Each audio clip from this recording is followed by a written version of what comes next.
last lecture we started discussing the X, psi conformal field theory in superspace. And we had a completely satisfactory formulation of that theory in superspace. Okay? We now, I would like now to understand the superspace structure of the TT correlators. Let me remind you what the TT correlators took what form the TT correlators took in components. We had TB of Z1, TB of Z2 is equal to C by 2, C by 2 times Z12 to the power 4.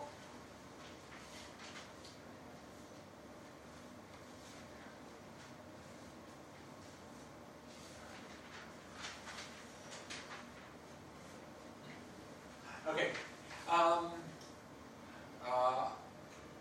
Right. C by 2 to the power 4 plus 2 TB of Z2 by Z12 by 2 squared plus del TB by Z12. We have TB of Z1, TF of Z2 is equal to 3 by 2 TF of Z2 by Z12 cube plus del TF by Z12 square plus del TF Z12 and TF of Z1, TF of Z2 is equal to this is equal to we had is it 2 by 3? 2 by 3 C Z12 the whole thing cube plus 2 by Z TB of Z. Okay, this was the algebra we did earlier. Okay. So now suppose you have I hope this works. I think this should work. Let's just check if we can put this all.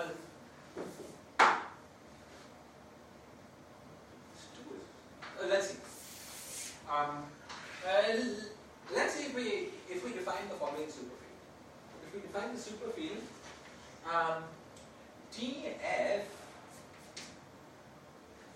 some curly TF, it's a superfield, is equal to TF plus theta times TB.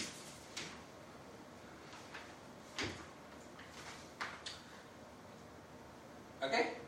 So now it's homogeneous in dimensions, a superfield of dimension 3 by 2.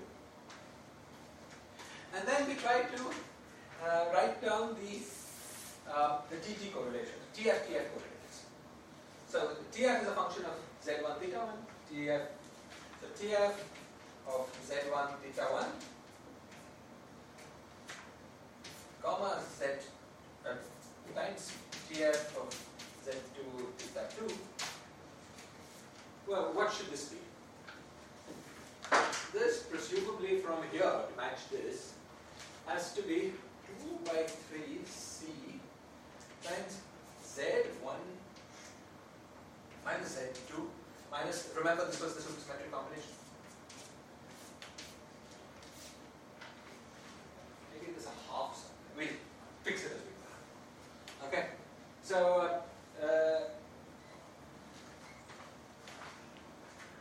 So this will get at least this term right.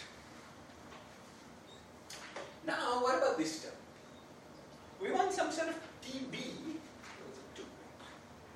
Yeah. We want a TB with no TF. What can we do in a supersymmetric manner to the superfield TF to make it TB? What we can do is plus 2 del theta 2 TF by Z12 this set Z1 minus Z2 minus theta 1, theta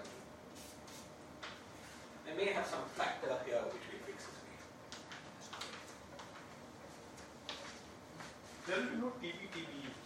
In TF there will be no TF tilde correlator will not have a TB correlator. What do you mean? If you take TF tilde Z1, TF tilde Z2. Why not? Theta squares to 0. Is theta 1 or is theta 2? No, the one on the top. The TF tilde supersymmetrized. This is supersymmetrized. But this is at fermionic coordinate theta 1. Oh, This is yeah. at fermionic coordinate theta 2. Okay? Oh, So, yeah. what? Thank you. Thank you. Okay? Now let's just open this out and see what we get. On the left hand side, what we're getting is TF Z1, TF Z2 plus theta 1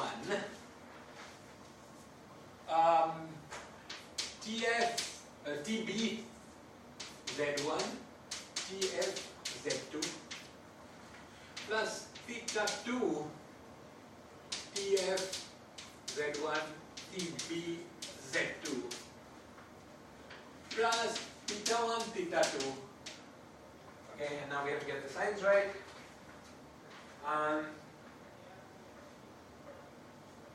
So if we really have this, but that's fine, nothing. Theta 1 theta 2 TB Z1 TB Z2. Right, just by definition. Now let's also open out the right hand side in a power series expansion. Okay? So, if we power series expand, we just have to Taylor series expand this guy. Right? Now, this guy, we only keep up to the first order Taylor series expansion. Because theta 1 square is equal to theta 2 square is equal to 0. So, this is equal to 2 by 3 into C into 1 by Z12 cube in minus 3 by Z12 to the power 4. Okay? Times minus theta 1, theta 2. So plus theta 1, theta 2.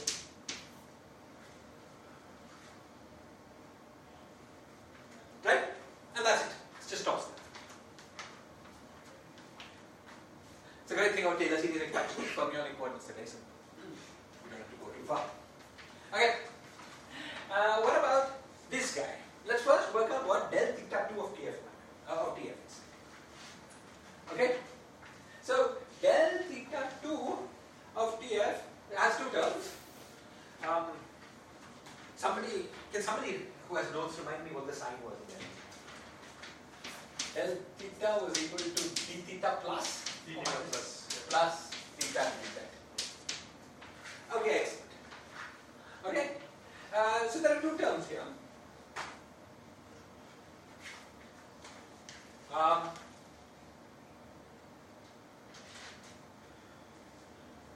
Right, so there are two terms here. The first one here is, let's take from this guy, so d by d theta. So that will just give us TB. Okay, so plus 2 TB of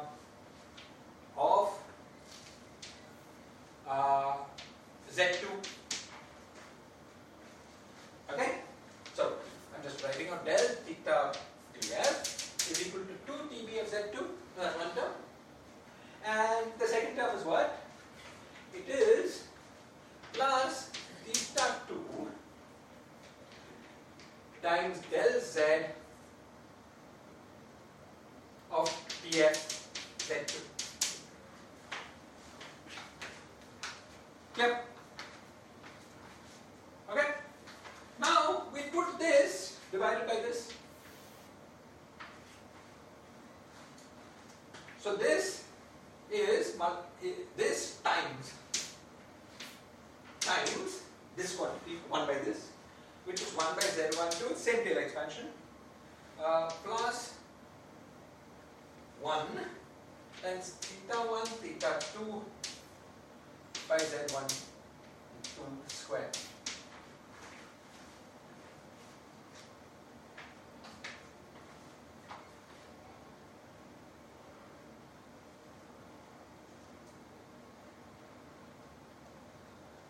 Is this okay?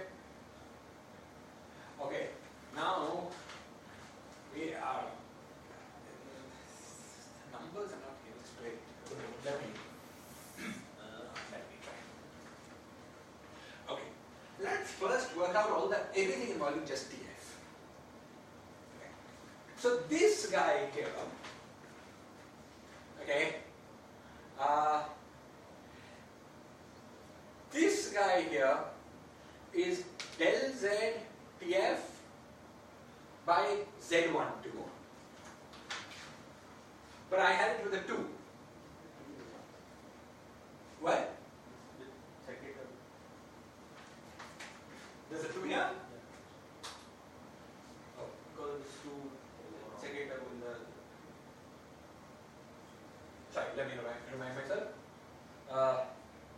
This was sorry,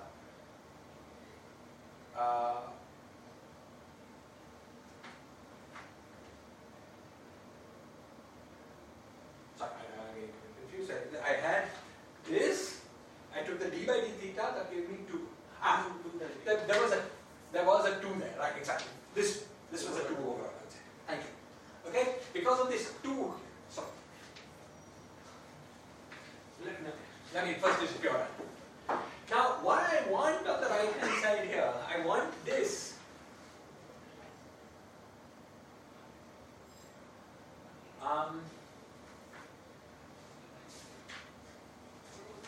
I will want the term with theta 2.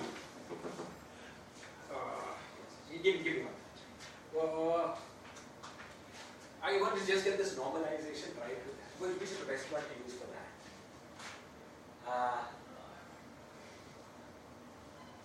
Okay.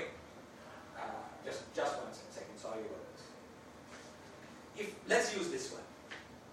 If I want to get this one right, this is giving me a 2c. So it looks like I need to do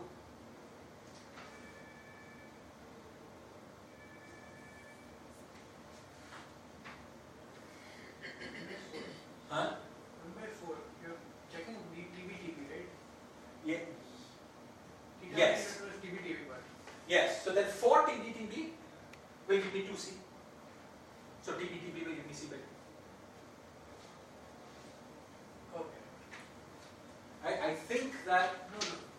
No, it's this TF tilde, suppose you put alpha there. If I put alpha here. Yeah, take it up towards alpha. Yes. Then your final answer is theta 1, theta 2. It's alpha c, 2 alpha c. So 2 alpha alpha squared c. Sorry. alpha squared TBTB should be identified as the theta 1, theta 2 term then. Okay. It's okay on both sides. Right? I think there's a 2 here, a 2 here, and a 4 here. Let's see if that works. Okay, and then if I do that, the problem is I need to put 2 here, but no 2 there. Okay?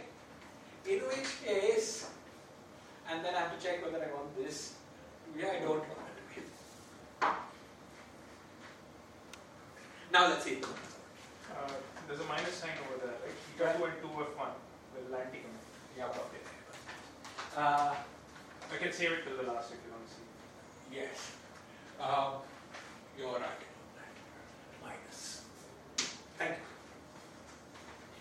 Okay. Okay, let's go. Now let's see if the signs are working out. So let's just expand this whole thing. So this guy is just giving everything right. We did that by construction. Because this term was 2 by 3. This term was this term. And this term was this term. It gave us 4 times what was up there. Well, that's good because it's supposed to be 40. Okay? Now the theta 1, let's say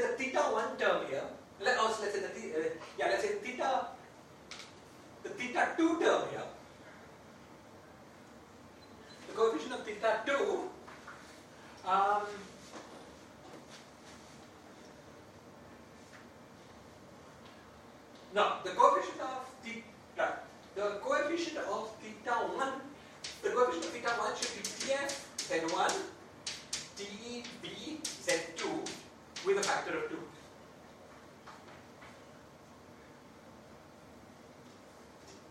Tb,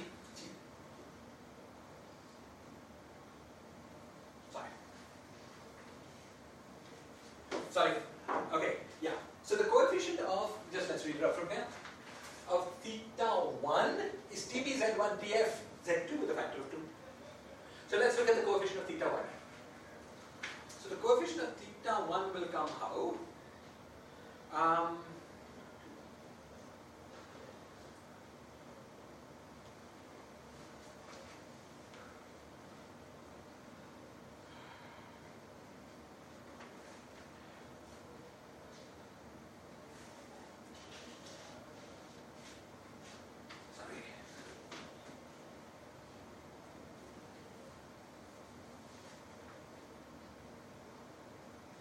Let me first do the coefficient of theta 1, theta 2.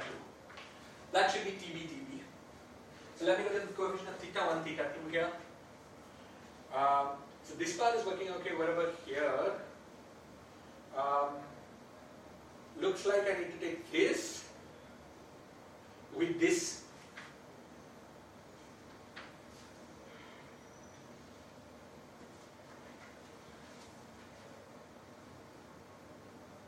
Okay, so that gives the correct Z12 square term. But Taylor expansion will give the wrong del Z. Wait, have I missed it? Sorry.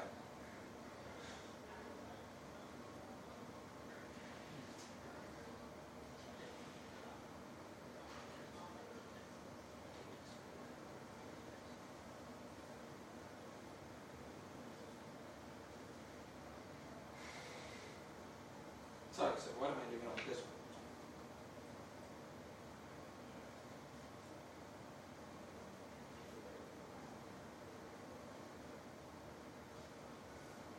I'm doing something wrong, sorry.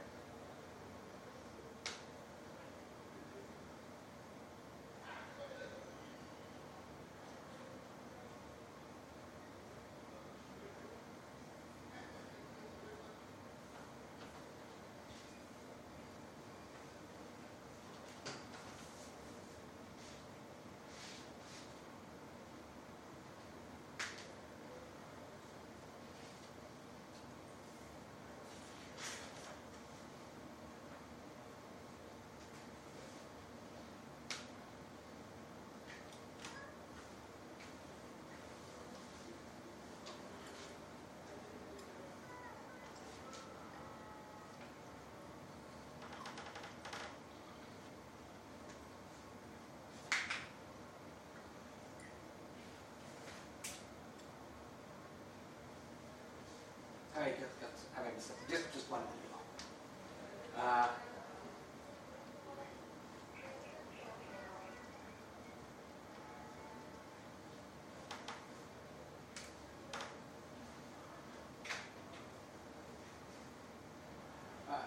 Yeah, so first puzzle, the several puzzles, I think I've miswritten this expansion. Just one minute.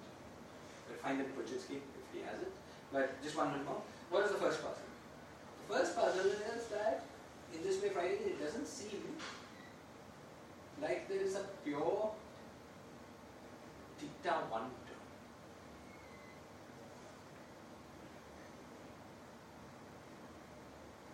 I know what I must have missed.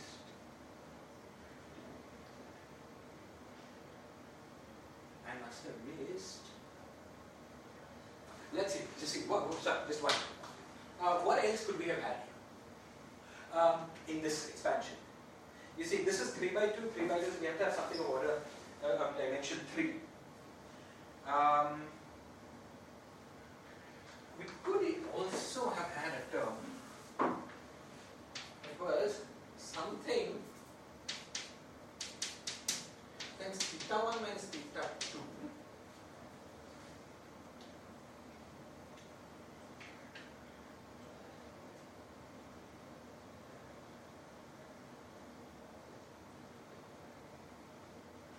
Times Tf by z1 minus z2 minus theta 1 theta 2 square. This could have been there, right? Let's check. This is supersymmetric. This is the two supersymmetric forms for theta 1 minus theta 2 and this quantity. Its dimension here is 2, 3 by 2, so that's 3.5, but then minus half because of theta 1 minus theta 2.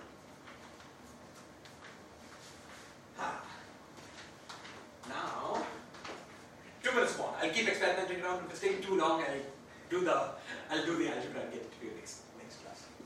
Okay, but 2 minutes, I think we'll fix it. Okay, now let's see how that's working. I want the theta 1 term to be TBTF, 2 TBTF. But the theta 1 term will come without this expansion here. TBTF has 3 by 2 TF by Z1 squared. Okay. So I'll put a 3 by, I'll put a 3, just a 3 because this was 2 TBTF. Now we may be in business. Okay. I hope. Okay. Okay. So this will give us this term. What about this term?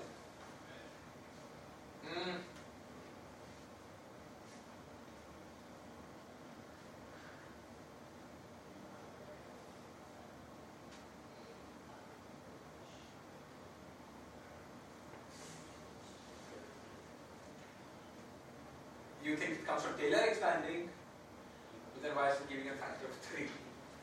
Why? Where is the extra theta 1?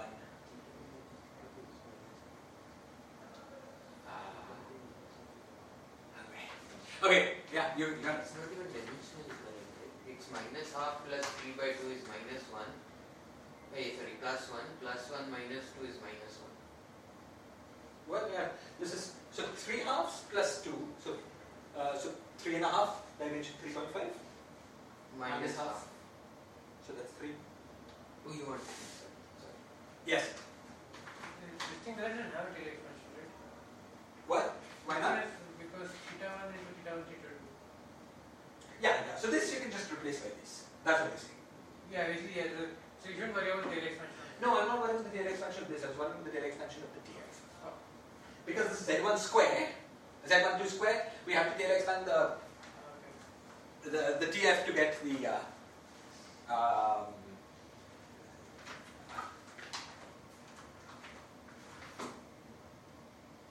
no, but this maybe it's going to add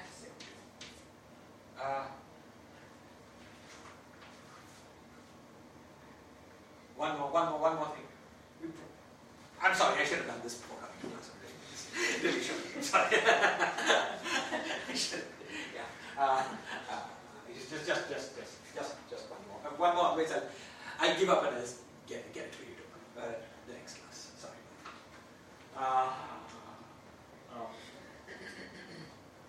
But give me 1 minute. This thing is going to get this part right. But we also want this part.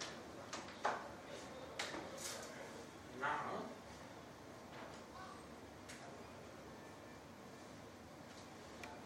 it can come from d theta 1 df, the second term with d theta. You are saying replace this by theta. Then it might do it, right? It might be. So if I just Taylor series expanded that.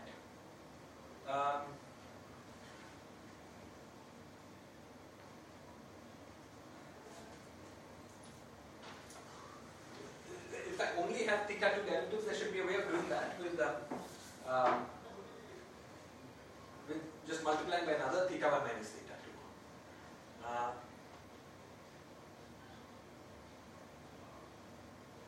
Oh, yeah. I think that Lavne's point is that we could also add a plus theta 1 minus theta 2 times del z of TF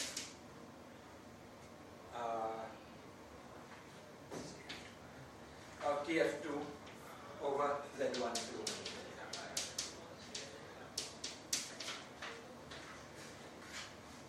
I think the difference between these two would be in that, because your Taylor series expand.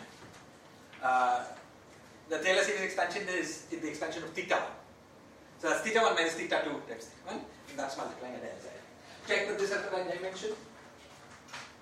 This has dimension 1 plus 3 halves, so 5 halves, minus, so 3 and a half minus half. Okay. Yeah, so all of these are allowed terms. Remember, del z was also a supersymmetric derivative. We have d theta del z as the two supersymmetric derivatives, and this z1 minus z2 minus theta 1 theta 2 plus whatever. Okay, great. So now we have all these forms, and we have to adjust the coefficients to get those right. To get them right. Let me not try to do it. It'll be too big.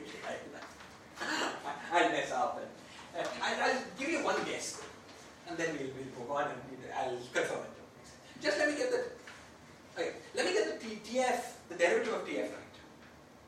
Derivative of TF comes with a plus here. It came with plus 3 here, because of the Taylor series expansion.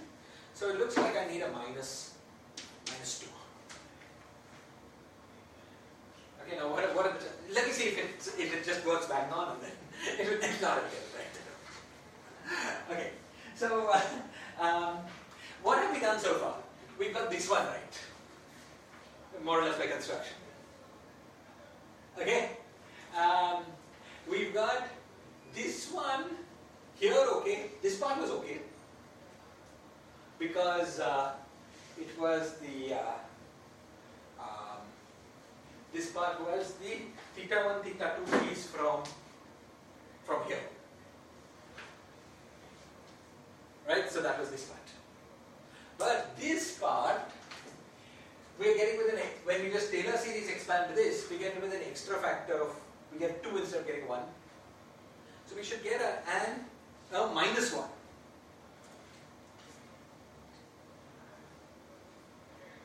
And a minus 1 with a del z.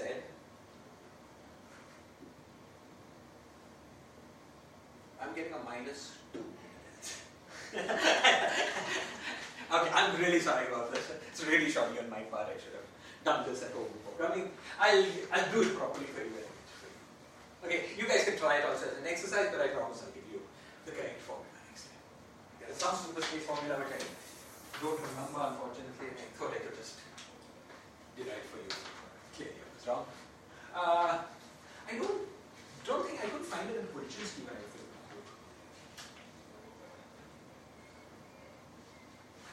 I don't think Polchinski is given it. So we just have to work it out at home. I'm sorry about this, I did this straight. Okay, some formulas sort of like this with the right coefficients. Okay, fine. Fine. Okay, so let's move on. So the next thing I wanted to do, with you guys,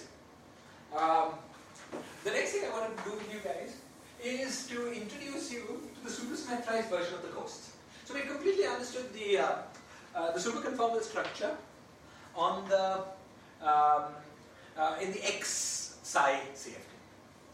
Okay, I want to understand also the superconformal structure in the ghost sector.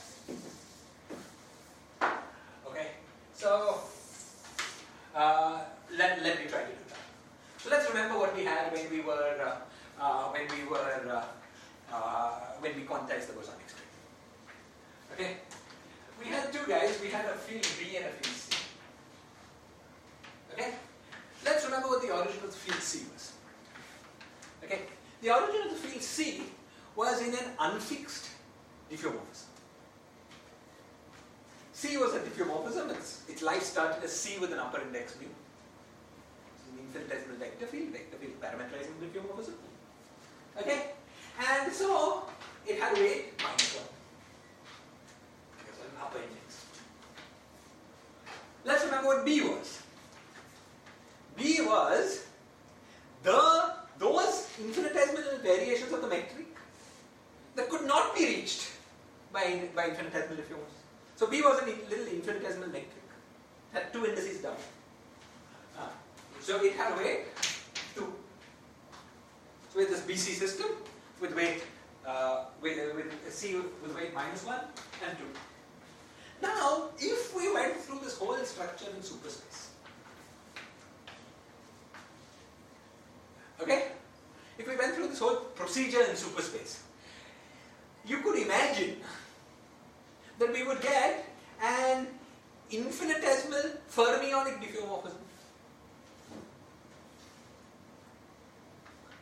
Okay, that would remain unfixed. Okay? Let's call, I'm going to supersymmetrize this and I'm going to give you motivation for the structure of the supersymmetrization.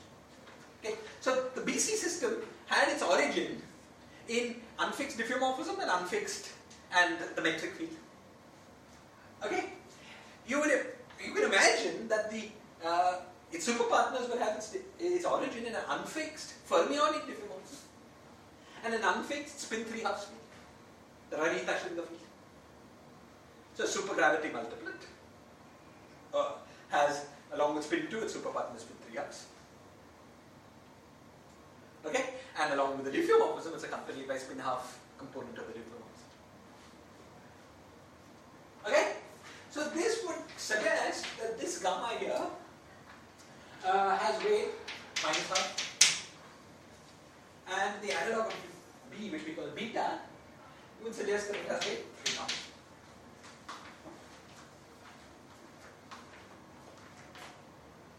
Okay? Moreover, remember what the commuting anti-commuting properties of B and C were. B and C were anti-commuting fields. Why was that? Diffeomorphisms were commuting, metrics were commuting, but B and C were Faddeev-Popov ghosts. So they're the opposite statistics of the diffeomorphism and the infinitesimal net. Okay? So these guys are anti-commuting. Similar logic here would assert that these guys should be commuting fields. Because the infinitesimal fermionic diffeomorphism of the spin 3/2 field would themselves be anti-commuting, and that their corresponding Faddeev-Popov ghosts would switch statistics. Would turn commuting.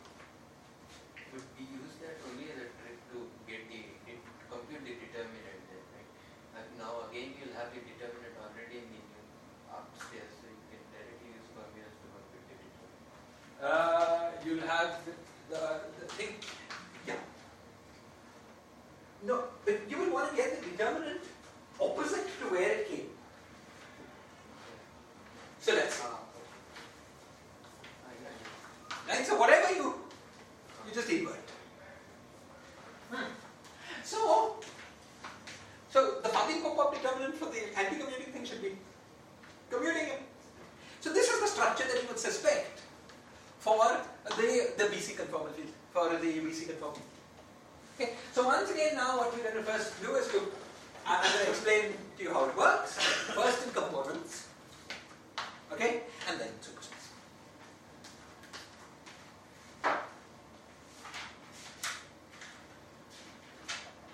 Okay. So, as in our study of the BC conformal field theory,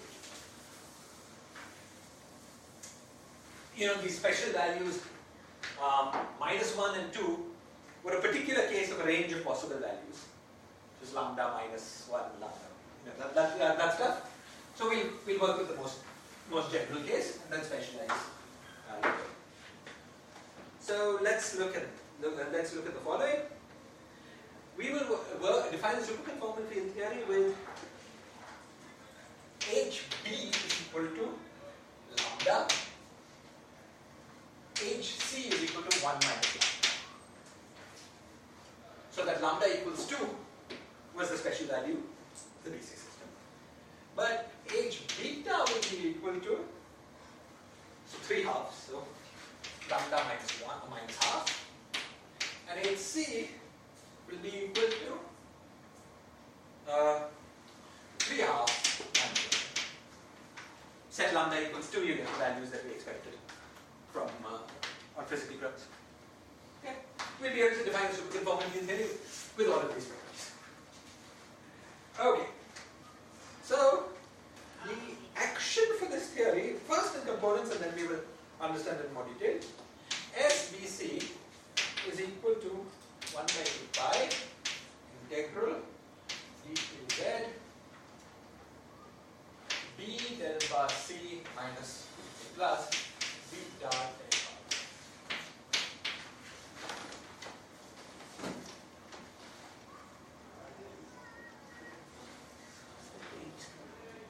What? H. Thank you. Okay? Now, this action immediately gives us various operator product coefficients. We've already seen that B of Z, C of Z1, B of C of Z2 is equal to 1 by Z1, 2. In fact, this is the same as with the fermions, because the action is the same as the fermions. This could be sine, psi bars. Exactly the same. We saw this last semester, we'll see this semester. Okay?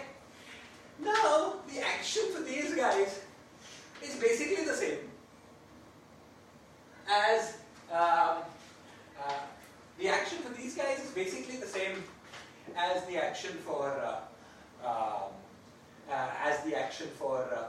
B and C. Except these are commuting fields rather than anti-commuting. So when you work out the Schwinger-Dyson trick that allows you to find the 2-point function, you're going to get the same number, but you might get some signs different.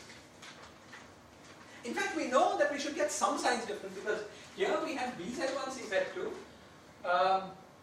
is equal to CZ1, BZ2 is equal to this.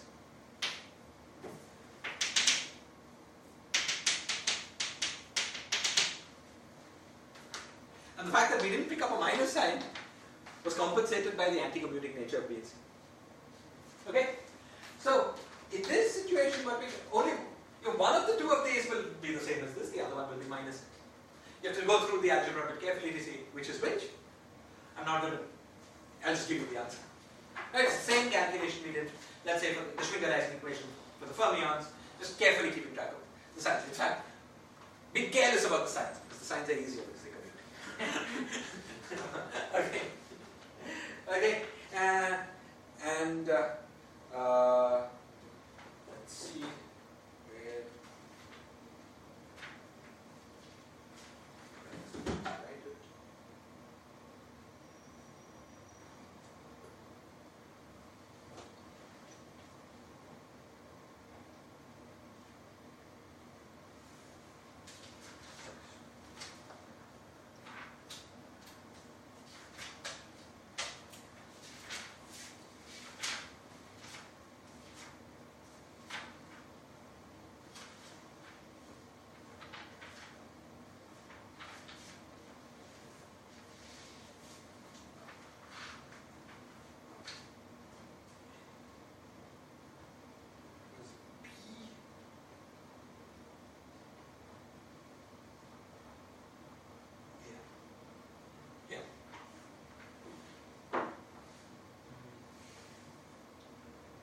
Theta, gamma, is theta 2.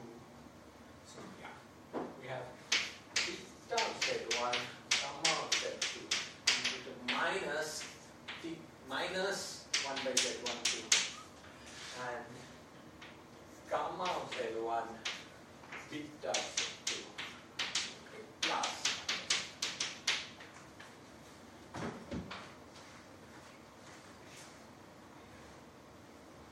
okay. Okay, excellent. Now, the next thing that we want to write down is what the stress tensor of this theory is. Okay, so I'm going to write it down for you, and then we will try to make it more intuitive as we go. Okay, the bosonic part of the stress tensor is equal to del BC minus lambda del of BC. This is what it was for the BC system. Plus del beta of gamma times gamma minus half 2 lambda minus 1 del of beta gamma.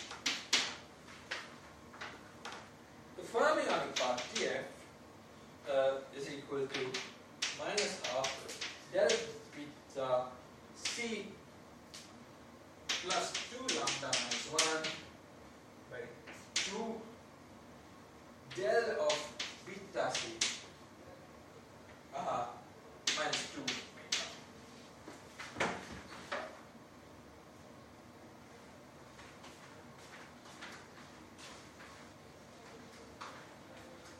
Okay, so what do we see from here?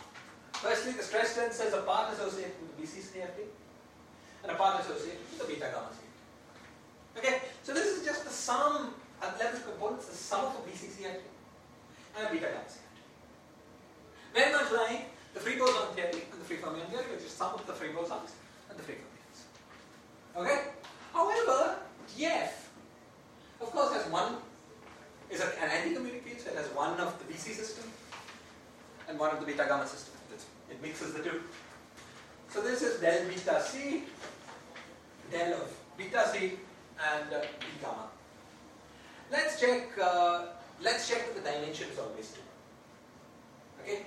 This we've already seen works. That's the BC thing. But let's check it again. Dimension of B plus dimension of C is 1. Extra derivative gives you 1 more, so that's 2. Now let's check that the beta gamma part works. The dimension of beta plus the dimension of gamma is also 1. So the same structure gives you 2. Okay? Now let's check that these terms have dimension 3 halves. Okay? Beta had lambda minus half. C had 1 minus lambda. Okay? So the sum of those dimensions was half. Then there's an extra derivative. And similarly here, beta and C. So half an extra derivative. And here's B and gamma. B has dimension lambda, and gamma has dimension 3 halves minus lambda, so sum of B and gamma is mentioned. So dimensions are okay. Okay? Now, just to get some sort of sense of what's going on,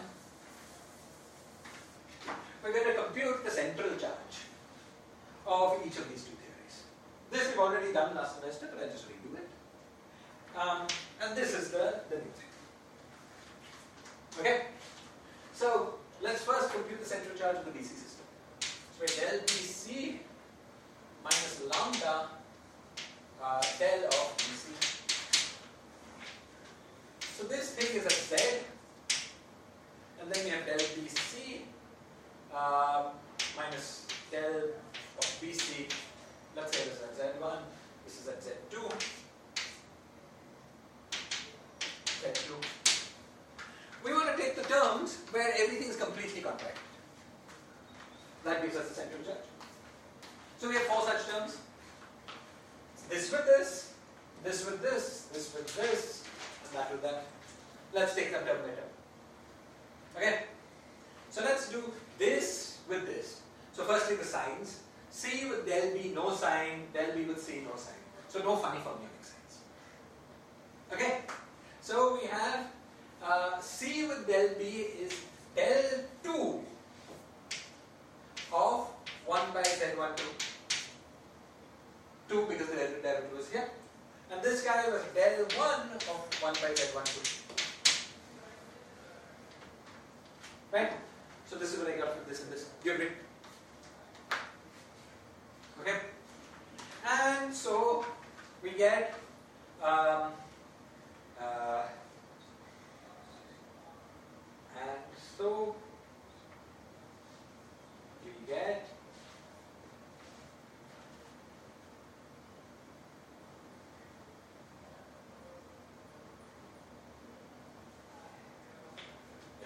So we get minus 1 over Z12 to 4.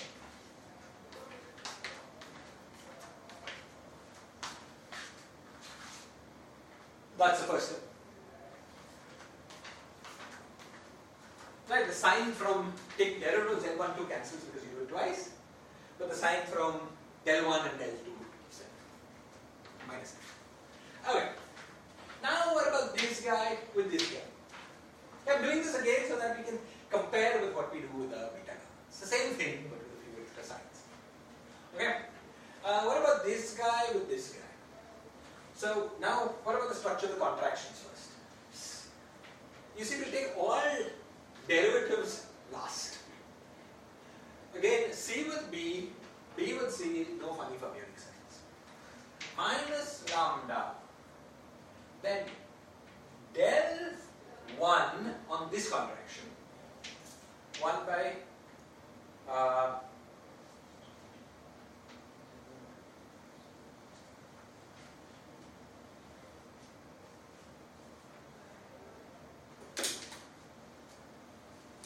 I can just take del 2 of the whole thing. So I get minus lambda del 2 of, because del 2 is outside here. Okay, this contraction which is del 1 of Z12 and C with B was just Z12.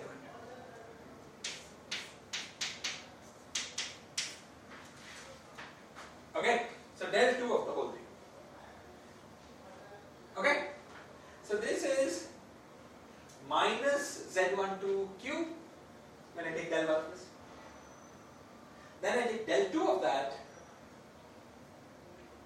I get plus 3 Z12 to the 4. And there's a minus here. So minus 3 lambda by Z12 to the power 4. Okay, now let's take this with this. Again, C with B, B with C, no fermionic signs. So we take minus lambda del 1 of the first, this B with C is just 1 by Z12, and this is del 2 of 1 by Z12. Sorry, in the second case there is additional sign, right, because it's del 2 of 1 upon Z12. Oh, you're probably right. Just. You're probably right. I got the sign wrong. Let's see. So this was Z12. This made it minus. Then there's a minus because it's Q downstairs, and a minus because it's the del 2. How many minuses did I have? So sorry. I got a minus when differentiating. A second minus when differentiating. A third minus because of del 2. And a fourth minus because there was a minus. You're right. Thank you. Okay. Now what do we get here? Presumably it's the same. Because we get 1 minus because it's del 2. A second minus because we're differentiating. A third minus because we're differentiating. And a fourth minus because it's here. Plus 6. So this and this give us a plus 6. Right?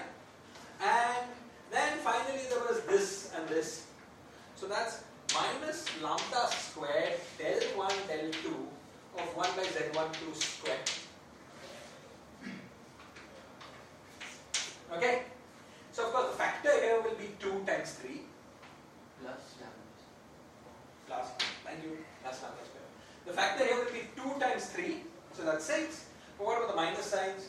2 derivatives, so no sign, but one of them is a del 2, so a sign. Okay? So minus 6 lambda squared by Z12 to the power 4. Okay? So this is the claim that the central charge of the BC system is minus 12 into then we have to write this as, I think, lambda minus half.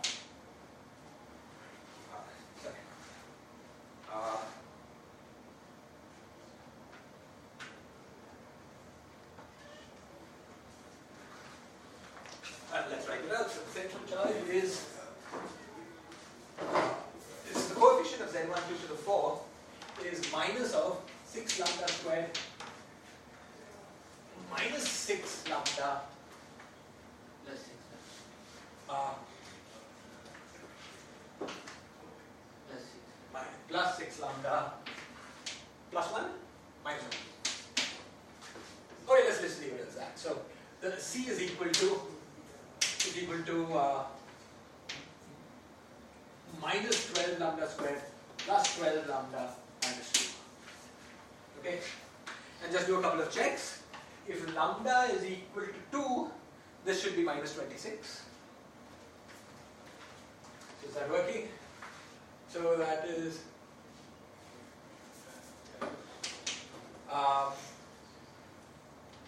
minus 24 minus 2. Right? Because, yeah. Lambda is equal to 2, that's lambda equals 2, we get minus 26. And lambda equals half should be 2 free functions. Right? Because the weights are half and minus and half.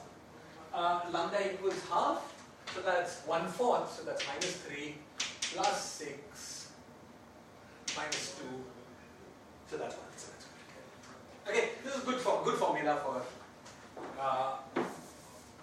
the conformal, the central charge of just the BC system. Okay, now we want to look at the central charge of the beta gamma system.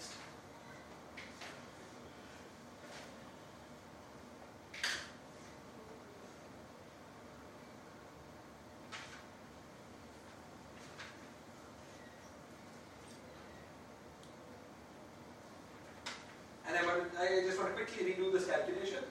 And okay. So now let's look at the how is this different? Firstly, it's different in that the relative factor of the lambda is replaced by 2 lambda minus 1. That's one difference. Okay, and the second difference is that that beta gamma had a minus and gamma beta had a plus. Okay, so there are differences in signs. Okay, so let me quickly try to work out. In fact, I will tell you what the answer is. Okay, let me quickly try to work it out. And then we'll see.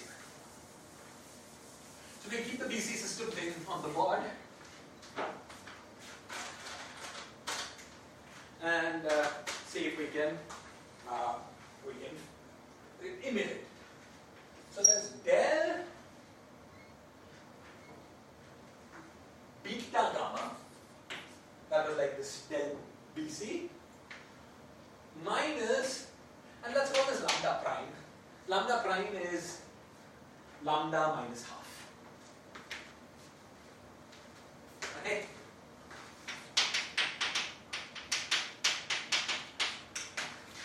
Del of beta gamma.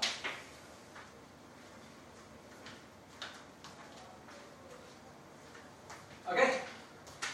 So, now what do we get? First, let's do this with this and this with this. Sorry, this. Yeah, so it's this times del beta gamma minus lambda prime del of beta gamma. So first, let's take the lambda prime independent terms. Okay? It's the same calculation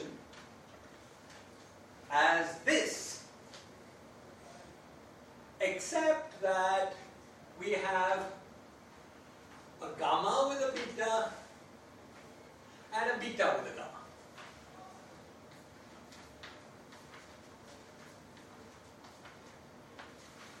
You see, in none of the calculations we did with the BC system did we get any funny fermionic signs. We're not going to get any bosonic signs, but we're going to get a sign because gamma beta and beta gamma have opposite 2-point functions. Okay? So this will be this, but with the sign reversed. So first one will be 1 by z1 to the power. The sign reversal is in every term. Is it every term? Yeah, because again it's gamma beta inside the beta gamma outside. Exactly. It's everything's going to be exactly the same, except we've got one extra sign. Okay? So we're going to get exactly what we got here, but with lambda replaced by lambda prime. And a minus, and over a minus.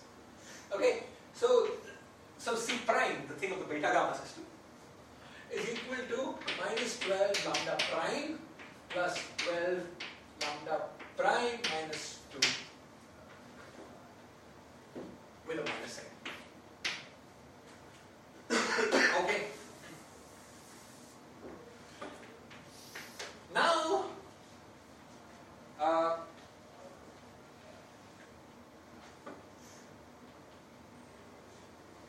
yeah, that's in fact correct. Okay, good. So simple formula. All you have to do is to take lambda to lambda minus half and reverse the sign and basically y. Okay, excellent. So now what we have to do is to add up. Okay, so we get 12 lambda minus half, the whole thing squared, minus lambda squared. That's the first thing. Plus 12 into minus half. Plus, and the 2 is just cancelled. Okay, so the lambda square term cancels here. The linear term is minus 12 lambda. Okay, minus 12 lambda. And the constant term is 3. From here the constant term is minus 6. What? Okay, so we get minus 12 lambda minus 3. Oops. He has minus 12 lambda plus 9. Did I get this? 6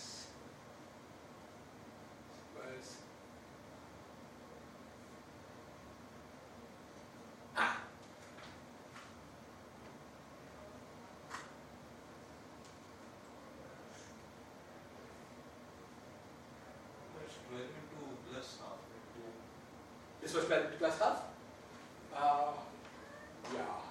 Yeah, because this came with a minus sign. Thank you. Good. So, plus 6 plus 3 is a plus 10.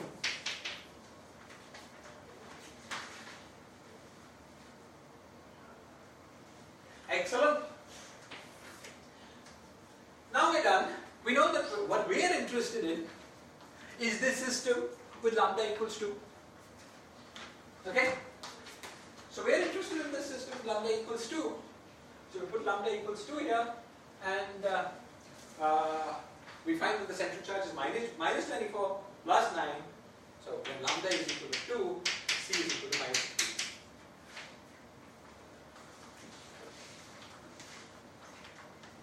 15. Okay? So C is equal to minus 15, but what was the principle of the whole setup? It was that the net central charge of the world sheet theory should vanish. So the matter central charge must have C equals 15. But matter central charge is 3 by 2 into number of dimensions. So if 3 by 2 into number of dimensions is 15, then number of dimensions is 10. Okay? So the fact that the central charge of the VC plus beta gamma system is equal to minus 15 is the underlying reason behind why I was one way of stating the underlying reason, and why superstring theory lives in 10 dimensions. Okay, it's the same, part of the same algebra as the thing that algebra that goes on in 26 dimensions. Because this has C equals minus 26. But when you added the central charge of this, which is positive rather than negative, okay, when you added this C prime, which is positive rather than negative, it reduces C equals minus 26 to C equals minus 15. And so that sounds like 15 dimensions, except the world sheet also has permeables. So that's 10 dimensions. Okay? Great. Okay. Now let me quickly tell you, okay, I'm not going to try to check I'm not going to try to check the TBTF OPs here on the board. It's a basically, you know how to do it. It's a thankless exercise. It's a good exercise, but it's not something you want to do with the board. Okay, excellent, excellent. Okay, so say, please go ahead and check that the OPs are those of a stress tensor with central charge minus 12 lambda plus 9. The most interesting, as always, the fact that so there are two things that we haven't checked. We haven't checked that our construction for the stress tensor of the beta gamma itself, system itself, has the OPs of a stress tensor. We've checked the leading singularities, right? We haven't checked that we get 2T plus. Okay? That's one thing to check. The second thing to check, which is really the most interesting thing, is the TF. Okay? That the singularity of that matches. Okay? Is a nice exercise. Okay? So, just contract all terms. Once again, just like the calculation of the central charge, here there are 4 terms. Contract them all. Carefully keep track of signs. Okay? And see what you get. Okay. So, by the way, in this contraction, it's a bit easy. You might have thought there were plenty of terms, but it's a bit easier because beta with beta doesn't contract, and C with C does contract. So it's only these terms contracting with these terms. It's not a hard calculation term. I won't try to do it unless somebody wants to. Is it clear to everyone how you do it? Then there's no point. Right? Okay, and you get the structure. Okay. Lastly, when we actually do calculations for the BC system, just like with the XCFT, we will often use superspace. Okay? So I just wanted to quickly introduce you to the action of the BC system, BC beta gamma system in superspace. Okay? So, this is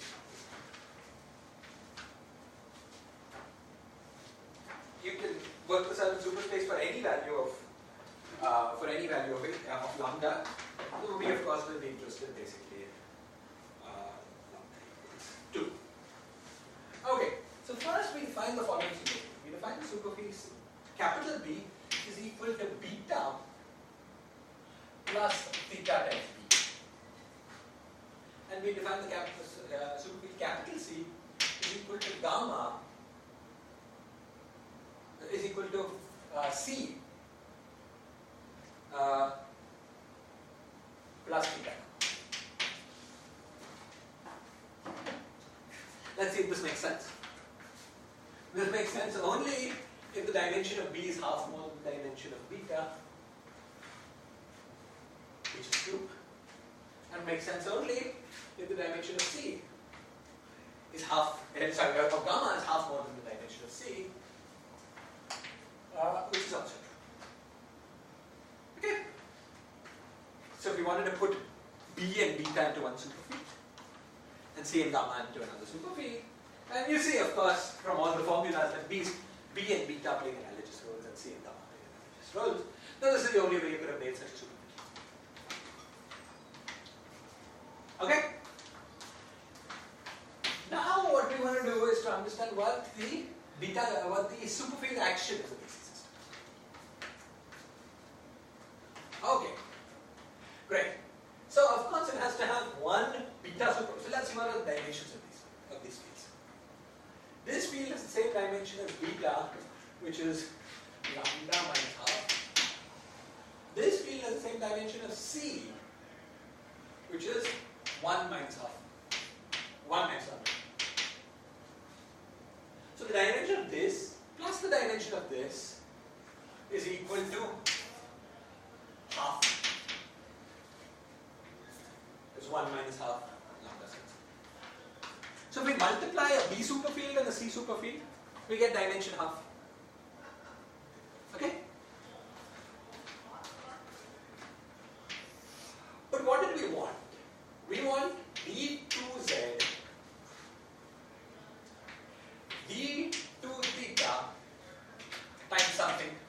to make a superfield action. So that something has to have dimension.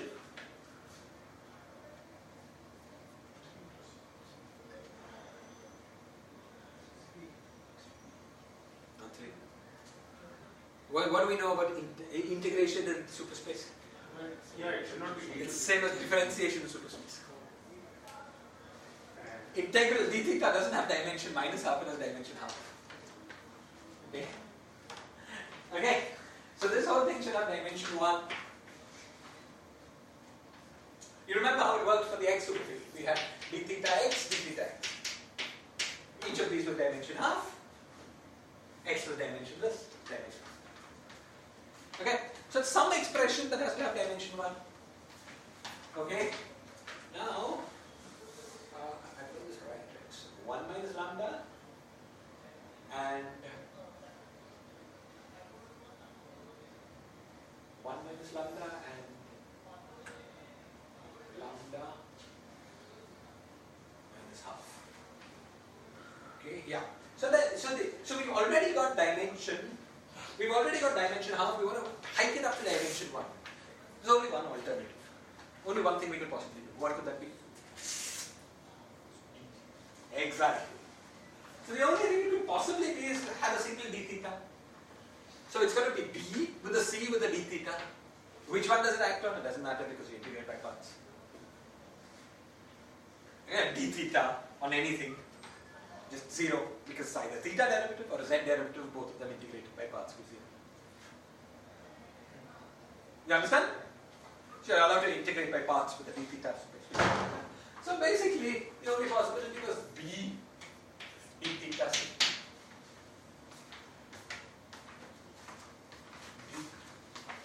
Well, so the action in superspace is simply this. D theta. D theta, the supersymmetric element.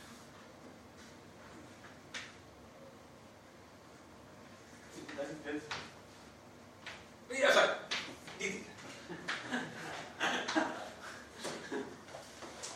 Okay.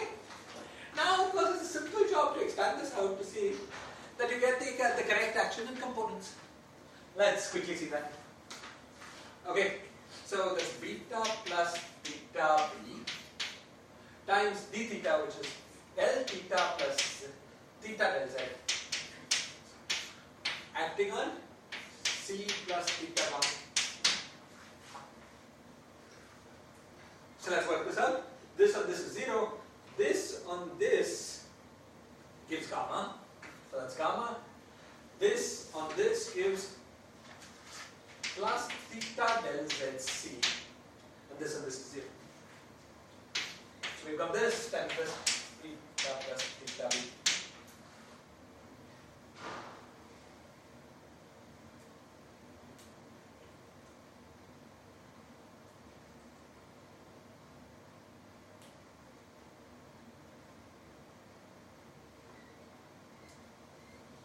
Okay?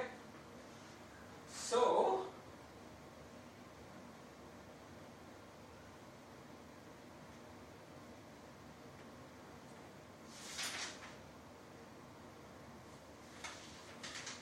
Need 2 formulas. 2 thetas. we need 2 thetas. Where is the second theta? Tilde. So,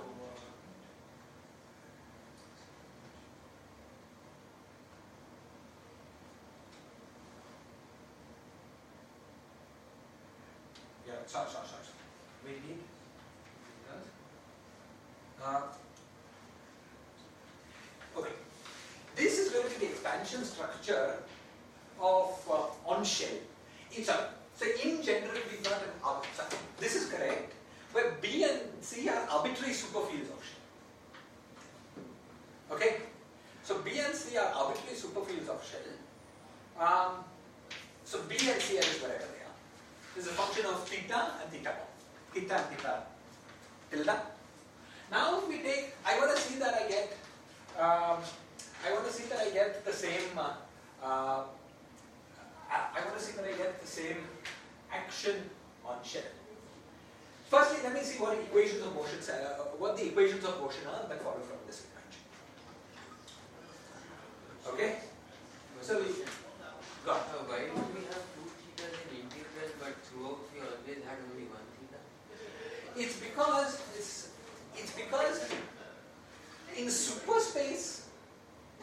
those two thetas.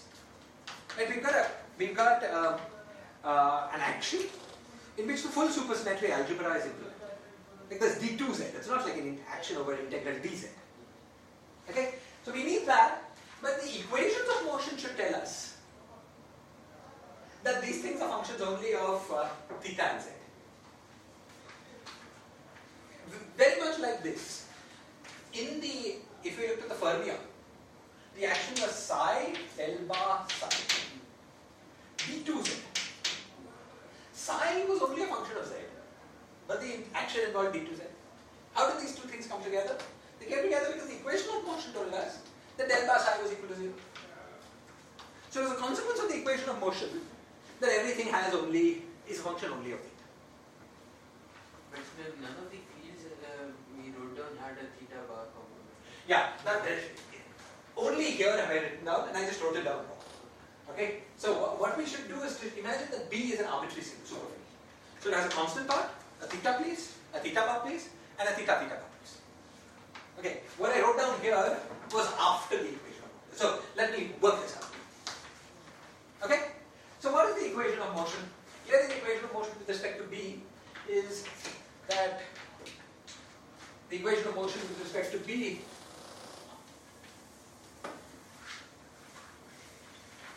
I think this is the wrong superderivative. Probably the bar one. I probably knew the bar. Thank you. Yeah, you're right. The bar. Yeah, sorry. Maybe that was the question. Yeah, this is the bar. Thank you. Yes. Yeah, the equation of motion with respect to B is del bar C is equal to 0. Okay? And the equation of motion with respect to C is del bar B is equal to 0. Okay? Now, now we just have to solve these equations. Okay? One easy way of doing it is to remember that del bar squared, just like q squared, it's up to a plus minus, was equal to dz. So if I just act on both these equations with del bar, that immediately tells me that all the fields in C and B, whatever they are analytic. Okay? But once I know that the fields in B and C are analytic, then d bar theta is the same as d by d theta bar. Because it differs from these by d by dz bar. D by dz bar, which is 0. Okay? So then that equation tells me that this guy is independent of theta bar. And this guy is independent of theta bar. And so I recover this. So that's the direction of logic. In the action, it was a function of everything. But once you find the equations of motion, it's this. Okay? Now,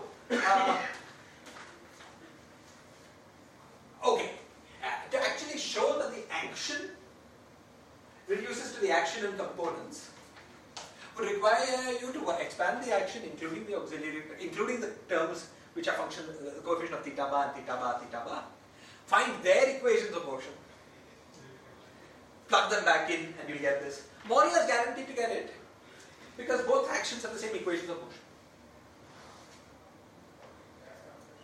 Okay? Again, it's an exercise I won't go through. You understand what you have to do. It's a bit of a pain. Okay. When you quantize this action, Yes. won't you also have to include fluctuations in the other two fields? You will, except those fluctuations are trivial. Firstly, the Gaussian, and secondly, they're completely local.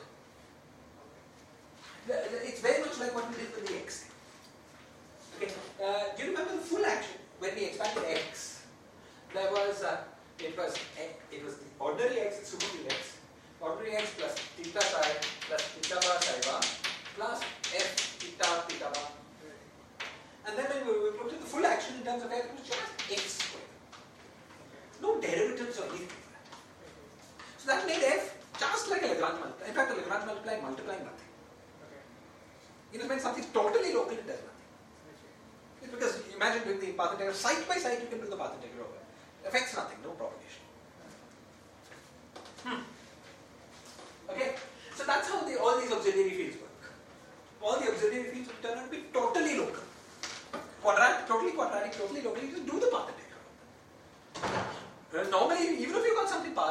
quadratic, you do the path integral over one of the fields, it generates some horrible non-local mess of what remains. Do you understand? This is an important point. Quadratic was not enough. Okay? Quadratic and non-kinetic, the non-kinetic. Not kinetic thing, because then it just side by side renormalizes the action. In a way that doesn't. So suppose you have, let's say, a term which is a plus. Suppose you have an a times f is physical, plus a squared. This is quadratic. A is not quadratic. I mean, a is diagonal. Then there are kinetic terms for f, no kinetic terms for a. Okay? When I do the integral over a, I just get an f squared. I don't get anything. So I just do that. And I can do it side by side without generating any funny non-localities or anything odd. Okay? On the other hand, suppose I also had a plus del square a, del a whole square. Then once again I would have got something quadratic for f. But it would have been f 1 by 1 plus del squared f. So I could have integrated a out at the expense of generating an effective action for the remaining field, which is horribly non-local. And that's not useful. It's much more useful to keep the original action. But in the case that it's completely local, it's a useful thing to do because you just generate a new local action. Clear? Okay, so we do all that and we get the action for the BC field components. Now let's quickly see how we operate a product.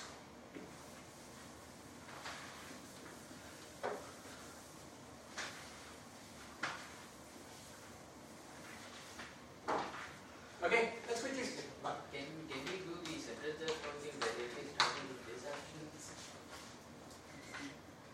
You want to do it in superspace, is that the In point? superspace. Yes, we can.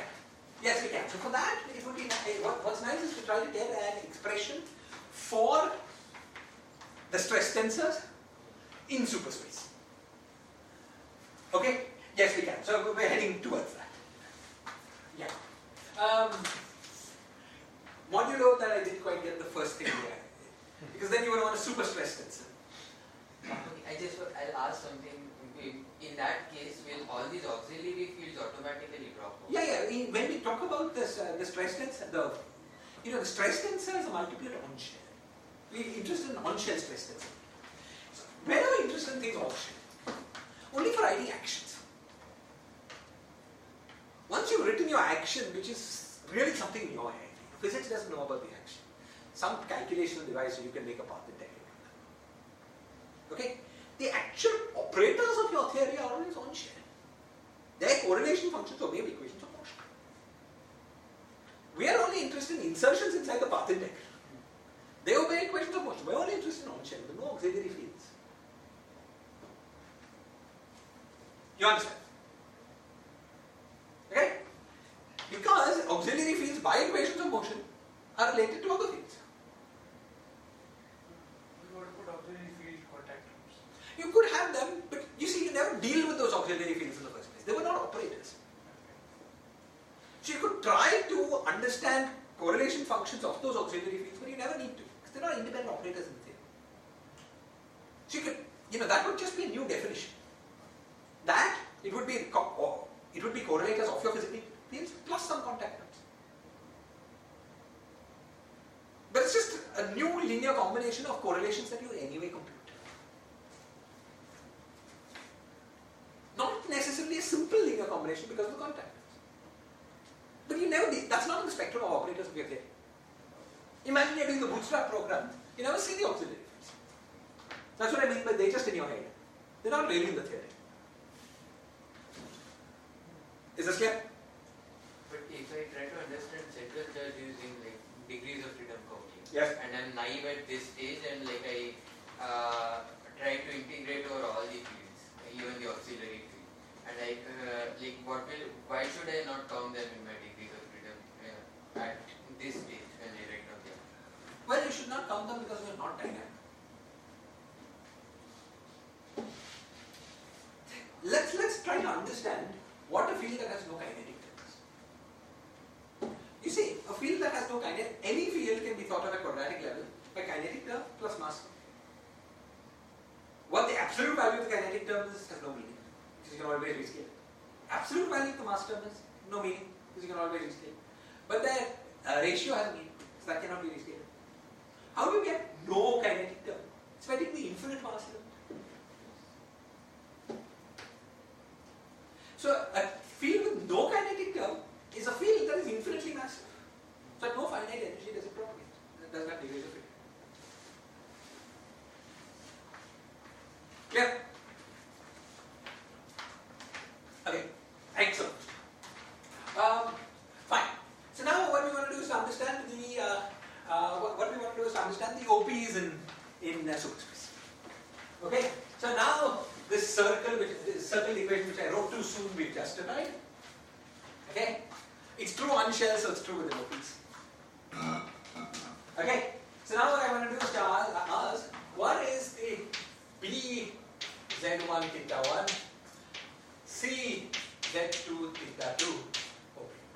This is equal to what? Okay. Anyone has any guesses? You know the ingredients. You know what you're allowed. It's got to be supersymmetric. So let's start by saying, the thing that is beta. Firstly, should it have something with no thetas? No, because that would be cross between beta and C. Okay. Should it have something with 2 thetas? No, because that would be a cross between B and gamma, which is not allowed. So it should only have a term with 1 theta. Okay? Fine. And then all expressions, the term with 1 theta, should be either Z12, 1 over Z12 or minus 1 over Z12. Okay? So can somebody come up with an expression that will have these properties? You're going to say 0, is it? Huh? 0. 0. Beta gamma will give you Z1 by 2. And Beta gamma, you see we'll have this at theta 1, this at theta 2. oh, okay. Theta 1 minus theta 2. Very good. This will be theta 1 minus theta 2 divided by Z1 minus Z2 minus theta 1. Oh, the invariant.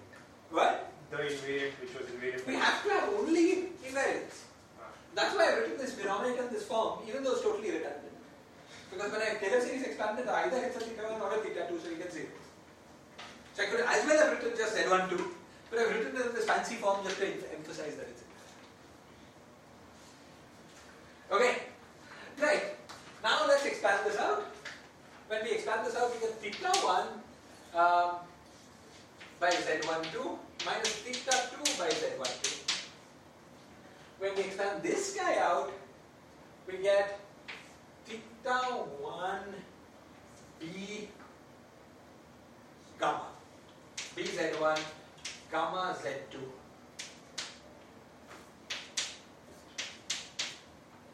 And we expand this out, we get plus theta 2 beta of Z1 gamma of Z2.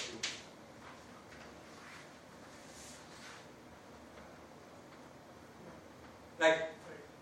Okay? Which tells us that this is 1 by Z12, which is something we always knew. And it tells us that beta gamma is minus 1 by Z12, which is the rule we denunciated earlier this lecture. Okay? On the other hand, what is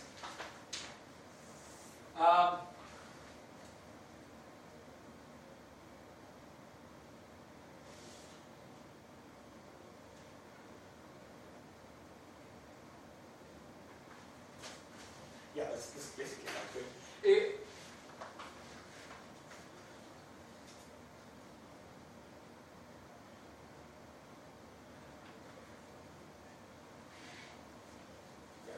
This looks funny. Sorry, I just think something. Okay, sounds good, right? So this is the OP in superfield space. Okay. Now, if you wanted to do the kind of thing that Pranjal wanted at some point, what you want to do is to write the expression for the stress tensor, okay, in superfield. Okay, and then just work out the OPA, the stress TP, stress tensor, and then compare with the form that we weren't able to get straight at the beginning of the class, and then you read off, everything. Okay, so this business of working out the stress tensor in superfield language.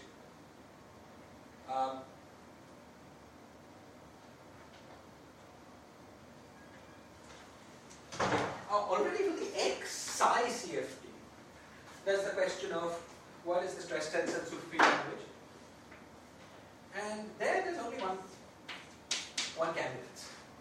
It's del ZX d theta x.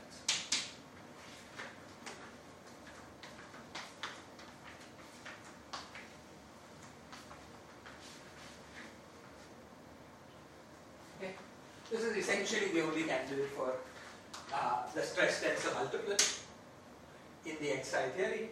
Note that its dimension is 3/2 as it should be. Okay, and let's see at least roughly that it has all the right properties. If you look at the term proportional to theta, that came from the theta del z here, so it's del zx del zx.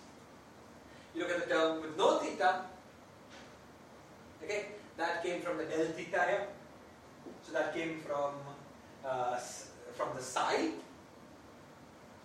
okay, that came from the psi, so that's the del zx psi, which was the structure of TF for the free boson theory, and this was the structure of del zx was the structure of the TB. Okay, so this basically, the structure basically is the, there's this plus, it's also metrization. That's basically what it's going to be. So you would have to do, if you wanted to do it in superspace, you'd have to find the analog of this expression for the beta gamma TB system. Okay? Then work out the OPs. It will be easier to do that than to do it in components. Once you've done that and matched with the thing we're going to get straight at the beginning of the lecture, you would have you'd be guaranteed that everything was working. Okay, now I need to do this as an exercise myself because clearly I didn't get straight at the beginning of the class. Why don't we all set ourselves the following exercise? Let's set a couple of exercises for ourselves. Okay? First thing is to get the algebra at the beginning of the class straight. Okay? So T, O, P in superspace. Second thing, to work out the structure of to work out in detail the stress tensor, the stress tensor for the free boson theory, and check that you work it out in superspace, check that you get the right answers. Third thing to do the same for the ghost system. Okay, using all the OPs for the superfields X or the superfields B and the superfields C that we understand. Okay, let's take that as an exercise which we will report to each other at the beginning of the next class. Is that okay? Okay, we won't spend more time on it here. Let's just. Okay, so we understand this B. Okay, so I'm going to declare that we understand the beta gamma system quite well. We understand the BC system quite well. We understand the structure in superspace. We understand the superconformal field theories. And these are the basic building blocks for the theories that we need in the worksheet of the string. Okay? So, now what we're actually going to do is we'll do this basically next lecture, but I'll just give you a verbal introduction. Okay? Now what we're going to do is to use these building blocks to actually construct string theory. To actually construct consistent string theories. Okay? And you might wonder what remains to be done. Okay? firstly, though we understand the local physics in the world sheet of the string, we don't yet understand, even at the level of conformal field theory, what projections we are keeping in the fermionic centers.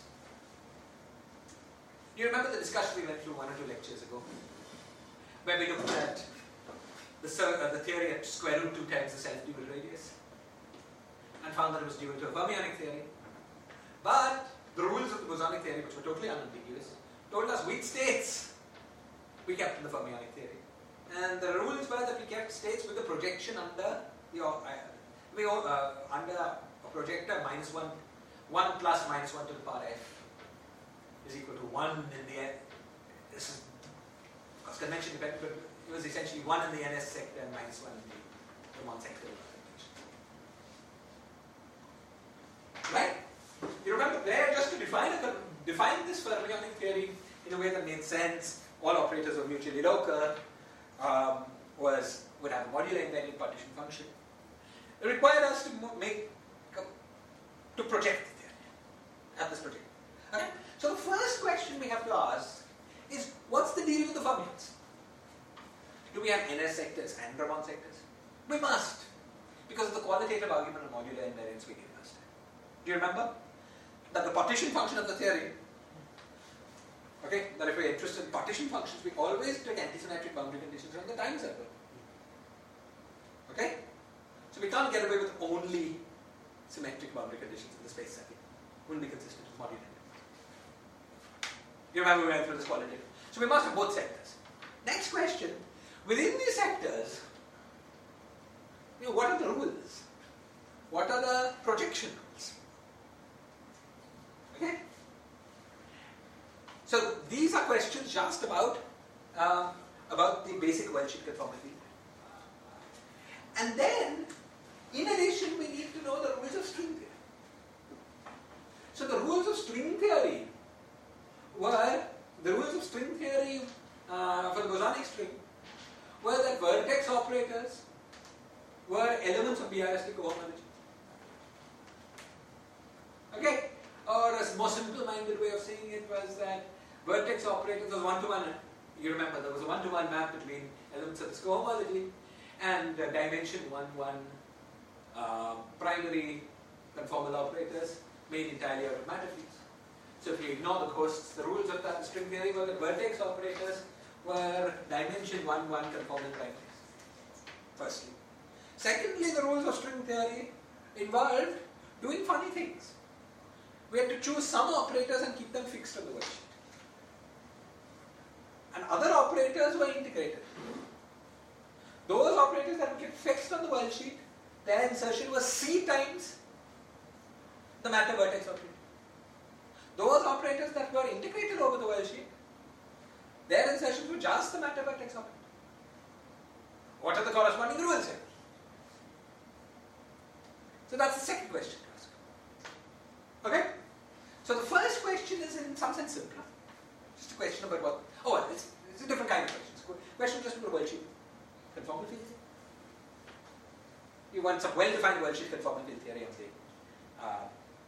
on the world sheet, and then the next question is what are the physical propagating states in space-time defined by this question. These are the two sets of rules that we need to understand in great detail. Okay? We can understand them sequentially. And understanding the first one will basically tell us about the 5 different types of superstring. These are the different sets of consistent rules